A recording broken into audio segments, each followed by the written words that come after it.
Hello बच्चों, देखिए इस वीडियो में क्लास 11 का फिजिक्स, जिसमें आज का टॉपिक है सदिशों को घटाना। ठीक, सदिशों को कैसे घटाया जाता है, जोड़ने के लिए आपको बताया गया, फिर कैसे घटाते हैं। ठीक, तो यदि सदिशों को घटाना है तो मान लेते हैं कि दो सदिश हैं ए और बी। ठीक, यदि सदिश ए से सदिश बी को घटाना है, या बोल सकते हैं सदिश बी को सदिश ए से यदि घटाना है। ठीक, यदि दो सदिश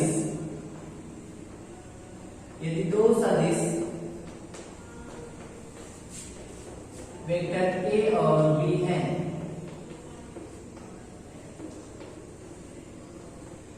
यदि सदिश बी को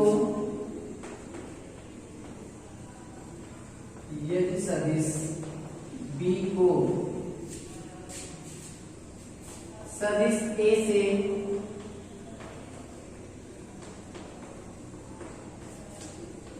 ए से घटाया जाए, या अथवा माइनस बी सदिश को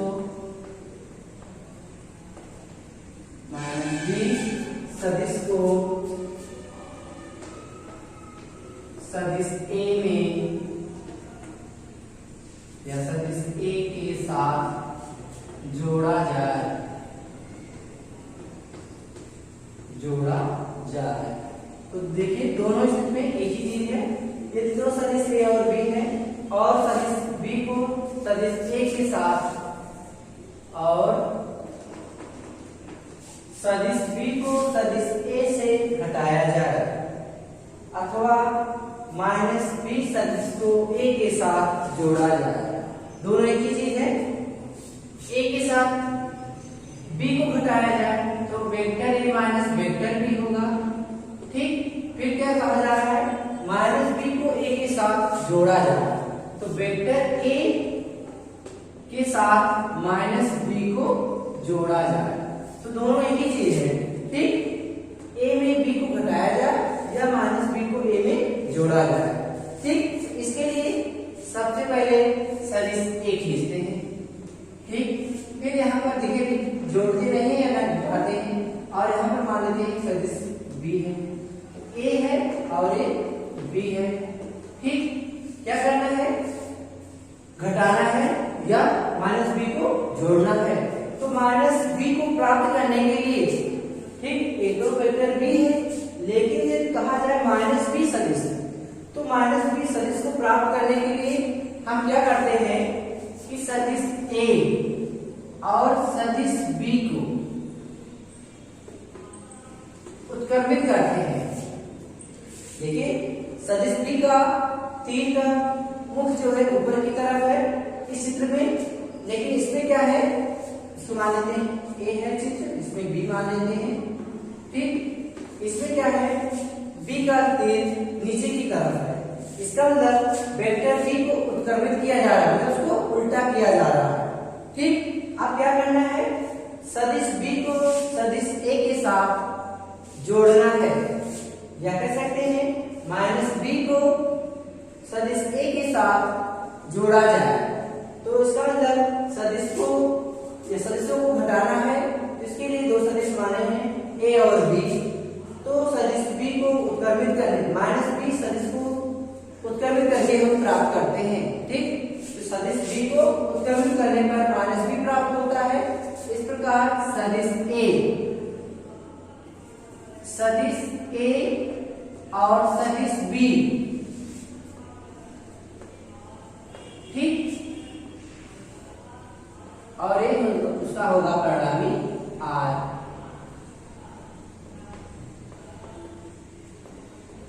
ठीक, देखिए आपको बताया गया है कि दो सदिश हैं ए और बी, और इसमें भी कहा गया जब घटाया जाए ए माइनस बी होगा, लेकिन घटाने के लिए सदिश बी को सदिश ए से घटाने के लिए क्या करते हैं, सदिश बी को उत्क्रमित करते हैं।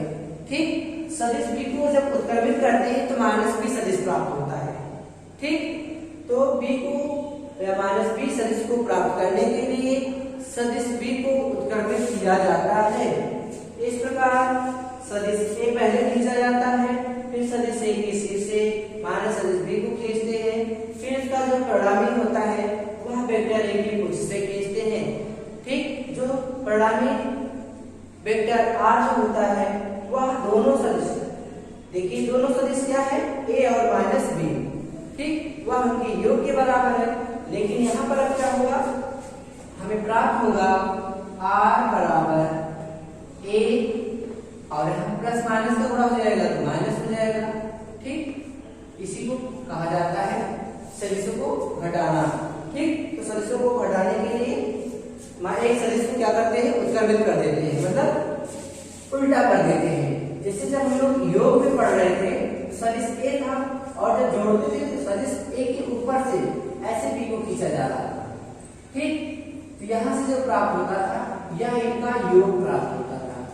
ठीक, लेकिन जब इसका हम क्या करते हैं, इसको घटाते हैं, तो घटाने के लिए इसको हम उत्क्रमित कर देते हैं, मतलब उसको उल्टा कर देते हैं और उस वेक्टर को हम वेक्टर ए के नीचे से जोड़ते हैं। ठीक, जैसे कि इस चित्र में आपको दिखाया गया है। इस प्रकार में दोनों सदिशों का अंतर प्राप्त होता है, वेक्टर आर बराबर vector A minus vector B. ठीक, इसके बाद पढ़ना है आपको वेक्टरों का वियोजन। वेक्टर या सदिश उसी को कहा गया है, सदिश को इंग्लिश में कहा गया है वेक्टर। ठीक, वेक्टरों का वियोजन या सदिशों का वियोजन। ठीक, तो वेक्टर है वह सदिश का इंग्लिश रूप है। ठीक, वेक्टरों का वियोजन, वेक्टरों का वियोजन, वेक्टरों का वियोजन क्या है, सदिशों को जोड़ने की विपरीत क्रिया को, सदिशों के जोड़ने की विपरीत प्रक्रिया को कहा जाता है वेक्टरों का वियोजन। सदिशों के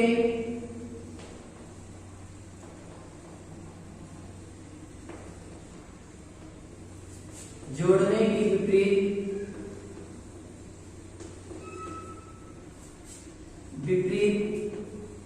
प्रक्रिया को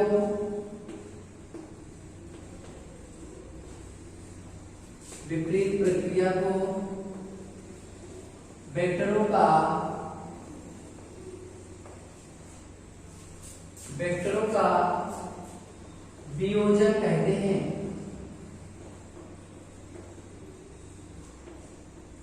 वियोजन कहते हैं। ठीक, अब यहाँ पर देखिए, जैसे मान लेते हैं कोई सदिश है, ठीक, और उसको दो घटकों में वियोजित किया जाए। ठीक, यदि किसी सदिश को दो से अधिक घटकों में वियोजित किया जाए, विभाजित किया जाए, ठीक, तब उसे कहते हैं आयताकार घटक या वियोजन घटक।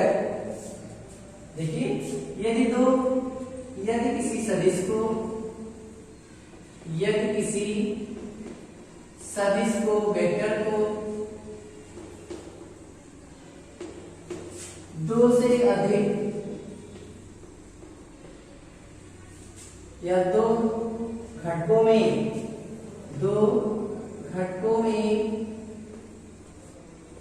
वियोजित किया जाए,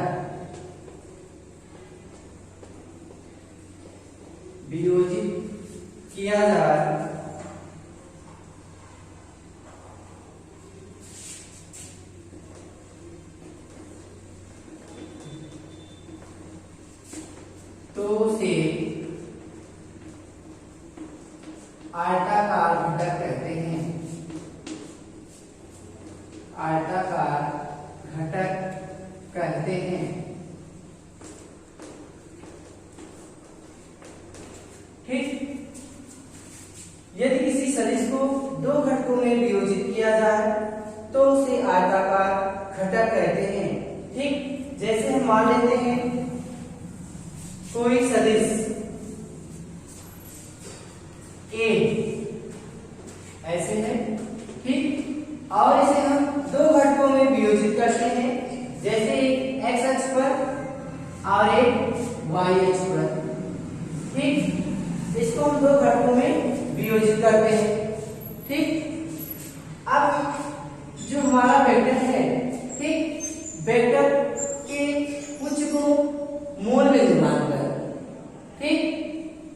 और वेक्टर के शीर्ष को या वेक्टर एक के कुछ को मूलबिंदु मानकर दो अक्ष खींचते हैं, एक्स अक्ष और वाई अक्ष, एक्स अक्ष और वाई अक्ष। ठीक, वेक्टर ए के उच्च को के मूलबिंदु मानकर दो अक्ष खींचते हैं, एक्स अक्ष और वाई अक्ष। फिर वेक्टर के शीर्ष से दोनों अक्षों पर एक्स अक्ष और वाई अक्ष पर लंब खींचते हैं। ठीक, जिसका नाम देते हैं ओ, मूलबिंदु को यहाँ पर P मान लेते हैं, यहाँ पर Q और इसको मान लेते हैं R। ठीक, यहाँ पर देखिए थीटा कोण बना रहा है वेक्टर ए एक्स अक्ष के साथ। अब यहाँ पर देखिए तो मूलबिंदु O को केंद्र मानकर एक्स अक्ष और वाई अक्ष दो लंबवत घटकों में इसको क्या करते हैं, वियोजित कर देते हैं। ठीक, वेक्टर ए को दो लंबवत घटकों में हम वियोजित करते हैं, एक्स अक्ष पर और एक वाई अक्ष पर। ठीक, यहाँ से इसके शीर्ष से दो लंब खींचते हैं, इसको मान लेते हैं पी आर और इसको क्यू आर। ठीक, अब यहाँ पर देखिए वेक्टर ए जो है दो घटकों में वियोजित है, एक एक्स अक्ष पर और एक वाई अक्ष पर। तो इसको नाम देते हैं वेक्टर ए और सफिक्स में एक्स, क्योंकि यह एक्स अक्ष पर है। ठीक, और इसको नाम देते हैं वेक्टर ए सफिक्स में वाई, क्योंकि ए वाई। ठीक, अब यहाँ पर देखिए समांतर चतुर्भुज के नियम से अब यहाँ पर परिणामी वेक्टर आर ए होगा तो उसका विकर्ण होगा। ठीक, और वह दोनों के योग के बराबर होगा, या त्रिभुज के नियम से भी कह सकते हैं। अगर ए वेक्टर ए वाई है, ए भी क्या होगा, वेक्टर ए वाई होगा। तो यहाँ से देखिए वेक्टर ए एक्स होगा ओ से पी तक है, और यहाँ पर वेक्टर ए वाई जो है ओ से क्यू तक है। ठीक, तो वेक्टर ए का परिणामी वेक्टर ए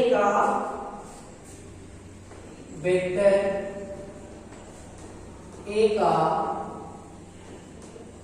परिणामी वेक्टर ए होगा। तो वेक्टर क्या कह सकते हैं, सदिशों का योग, सदिशों का योग। तो वेक्टर ए बराबर होगा A X plus vector A Y, ठीक होगा। देखिए तो ए एक्स पहले वेक्टर ए खींचा गया, फिर यहाँ से वेक्टर ए वाई खींचा गया, और इसका एक परिणामी होगा। इस प्रकार वेक्टर ए को प्राप्त होगा A X plus A Y. ठीक, एक सदिशों का योग हुआ। फिर यहाँ पर देखिए एक्स अक्ष को हम एकांक सदिश आई से व्यक्त करते हैं, एक्स अक्ष पर एकांक सदिश को आई से, और वाई अक्ष पर एकांक सदिश को जे से व्यक्त किया जाता है। ठीक, इस प्रकार वेक्टर ए एक्स बराबर होगा ए एक्स आई कैप, और वेक्टर ए वाई बराबर होगा ए वाई जे कैप। ठीक, इसको मान लेते हैं समीकरण एक। आपको बताया गया है लंबकोण एकांक सदिश में कि एक्स अक्ष को आई से, वाई अक्ष को जे से और जेड अक्ष को के कैप से व्यक्त किया जाता है। ठीक, इसलिए इनका जो वेक्टर ए एक्स का परिमाण होगा ए एक्स हो जाएगा, वेक्टर ए वाई का परिमाण ए वाई हो जाएगा। लेकिन इसको एकांक सदिश के रूप में जब हम व्यक्त करते हैं तो एक्स अक्ष को आई कैप से, वाई अक्ष को जे कैप से, जेड अक्ष को के कैप से व्यक्त किया जाता है। ठीक, अब इन मानों को हम समीकरण एक में रख देते हैं। ठीक, तो इनका मान जब रखा जाएगा, देखिए वेक्टर ए का परिमाण जो होगा ए होगा, जैसे वेक्टर आर का परिमाण आर होता है, तो वेक्टर ए का परिमाण ए होगा। इनका मान समीकरण एक में रख देते हैं, तो ए बराबर आपको मिलेगा ए X I cap plus A Y J cap. ठीक, ठीक, यही है वेक्टर का वियोजन। ठीक, अगर दो अक्षों में है तो ए बराबर A X I cap A Y J cap. अगर तीन अक्ष होगा तो A X I cap A Y J cap plus A Z K cap. ठीक, तीन अक्षों में हो जाएगा। ज्ञात करना है आपको? देखिए वेक्टरों का वियोजन, इसमें a बराबर ax i cap plus ay j cap. अब यहाँ पर हम क्या करते हैं कि वेक्टर a जो होता है वह x अक्ष के साथ थीटा कोण बना रहा है। ठीक, क्या बना रहा है? थीटा कोण।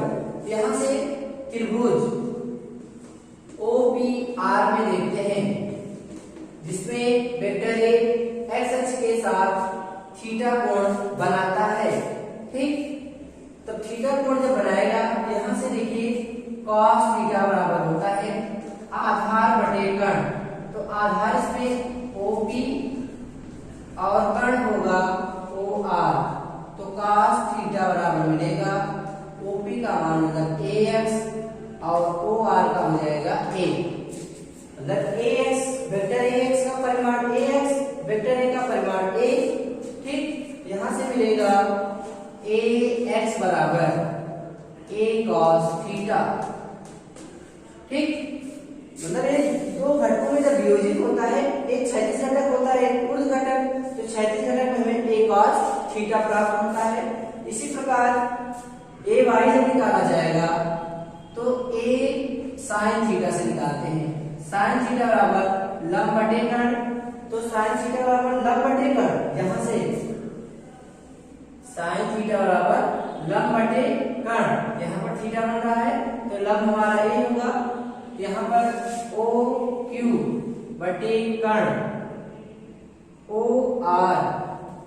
ठीक, यहाँ से sin थीटा बराबर OQ का मान है वेक्टर AY हो जाएगा उसका परिमाण और इसका A हो जाएगा, तो AY बराबर मिल जाएगा A sin थीटा।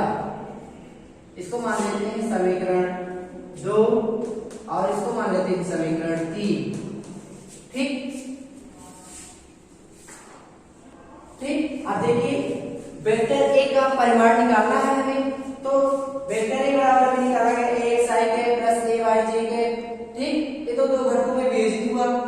ठीक, अब वेक्टर A का हमें परिमाण निकालना है, वेक्टर A का परिमाण, तो वेक्टर A का परिमाण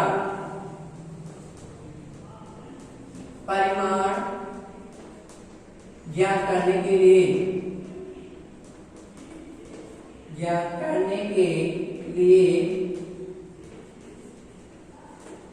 देखिए वेक्टर A का परिमाण ज्ञात करने के लिए हम वेक्टर समीकरण 2 और समीकरण 3 का वर्ग करके जोड़ देते हैं।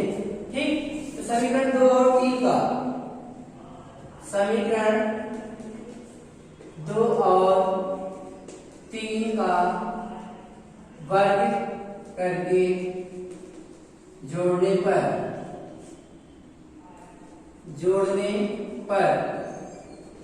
तो जब देखिए वर्ग करेंगे और जोड़ेंगे, इसका मतलब a square X plus a square Y, ठीक, बराबर a स्क्वायर cos थीटा या a square cos square theta plus a square sin square theta. ठीक, यहाँ से आपको मिल जाएगा a स्क्वायर कॉमन हो जाएगा और cos square theta plus sin square theta बराबर 1 होता है, और यहाँ पर मिलेगा a square x plus a square y बराबर a स्क्वायर, या a बराबर आपको मिल जाएगा under root a square x plus a square y। ठीक, ये है आपका वेक्टर A का परिमाण। जब वेक्टरों का विभाजन आप पढ़ते हैं और उसमें वेक्टर A का परिमाण ज्ञात करना होगा तो इस प्रकार से हम हल करेंगे, और वेक्टर A बराबर आपको मिलेगा under root a square x plus a square y। ठीक, और इसमें ये दिशा ज्ञात करना है। ठीक, वेक्टर A का दिशा ज्ञात करना है।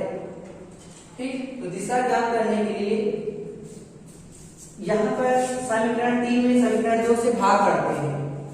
समीकरण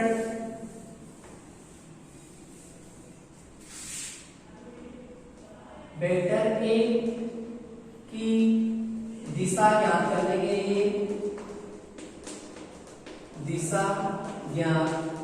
के लिए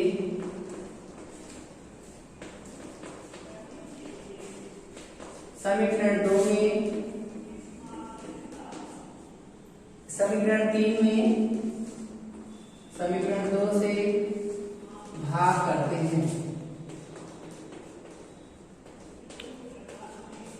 ठीक, तो भाग किया जाएगा। देखिए तो a sin theta upon a cos theta बराबर a y upon a x, a से कैंसिल हो जाएगा और यहाँ पर मिलेगा tan थीटा बराबर a y upon a x। ठीक, या इसी को लिख सकते हैं थीटा बराबर tan inverse a y upon a x। ठीक, ये है आपको दिशा ज्ञात करने के लिए। ठीक, तो आपको वेक्टरों का वियोजन बताया गया। फिर वेक्टरों के वियोजन में एक वेक्टर का परिमाण ज्ञात करना होगा। तो a बराबर √a² प्लस a² y होगा। कब? यदि वह दो घटकों में वियोजित होता है। यदि वह तीन घटकों में वियोजित होगा तो यहाँ पर a² plus a² y plus a² z हो जाएगा। और यदि इसका दिशा ज्ञात करना होगा तो उसमें हम क्या करते हैं, भाग कर देते हैं। tan थीटा बराबर हो जाता है a suffix y upon ax बराबर थीटा बराबर tan inverse a y upon a x। ठीक, तो इस वीडियो में इतना ही। तब तक के लिए धन्यवाद।